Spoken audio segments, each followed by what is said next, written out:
राज्यासह देशभरात छत्रपती शिवाजी महाराजांच्या 396व्या जयंतीचा उत्साह. किल्ले शिवनेरीवर आज शासकीय सोहळ्याची धूम, तर राज्यभरात अनेक ठिकाणी मिरवणुकीचं आयोजन.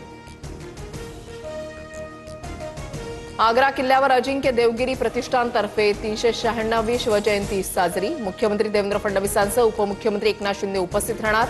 तर मुंबईमध्ये गेटवे ऑफ इंडिया इथेही महापौर रितू तावडे यांच्या उपस्थितीमध्ये सांस्कृतिक सोहळा.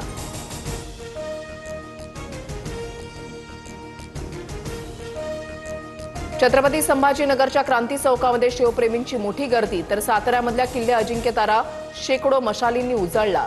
मंत्री शिवेंद्रराजे भोसलेंच्या हस्ते किल्ल्याचं गडपूजन.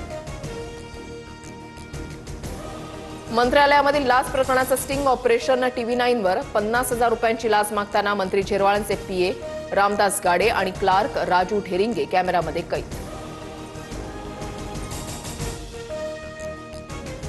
ब्लॅक बॉक्स सहजपणे नष्ट होऊ शकत नाही. अजितदादांच्या विमान अपघातावर मुलगा जय पवारांकडून शंका व्यक्त. तर VSR कंपनीच्या विमानांवर बंदी घालण्याचीही मागणी.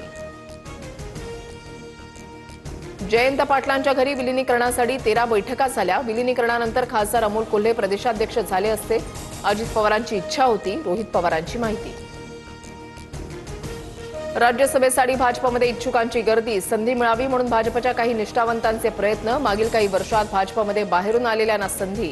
भाजपकडून विनोद तावडे, रामदास आठवले, विजय रहाटकर, भागवत कराड, धैर्यशील पाटील यांच्या नावाची चर्चा.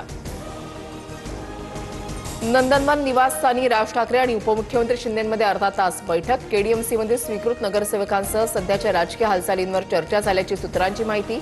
BMC निवडणुकीनंतर दोघांमध्ये पहिल्यांदाच भेट.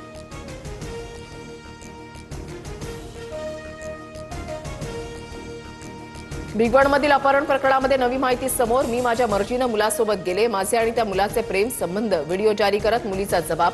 तर मुलीला जबरदस्तीनं व्हिडिओ बनवायला लावल्याचा गोपीचंद पडळकरांचा आरोप. पुणे शहरातील अनधिकृत बांधकामांवर महानगरपालिकेची कारवाई. खराडी, बाणेर, सूस, हडपसर भागातील अवैध बांधकामं जमीनदोस्त.